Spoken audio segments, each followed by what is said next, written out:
What's up, everyone? If you've ever wondered whether copy trading on eToro is really worth your time and money, stick around because we're breaking it down.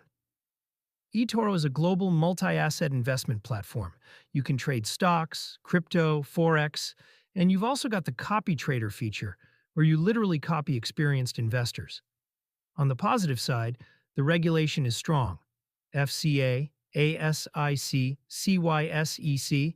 The interface is beginner-friendly, it's simple to get started, and the social/trading community elements are slick.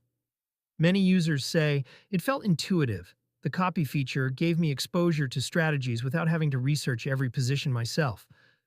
But hold up, there are some serious caveats. First, the spreads and trading costs are higher than specialist brokers, especially if you're trading Forex or want advanced charting and algorithmic tools. Second, multiple users report that the returns from copying don't always match the trader you followed. For example, very often we can't close nor open trades during market opening session. It has been common knowledge within the eToro community that their platform is totally unstable. Third, support and withdrawal issues. Some forums say you'll face delays or limitations, especially in non-EU jurisdictions, when trying to copy or withdraw. So, should you jump into eToro's copy trading? If you're a beginner investor who wants a simple, social way to get exposure and you're fine with the compromises, yes, it can add value.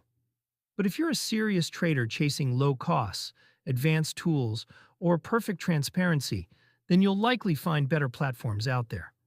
Verdict: eToro remains a valid choice for social copy investing, but don't expect it to be a set-and-forget money machine. Know the costs, understand the process. Don't rely solely on someone else's track record, because your results may vary.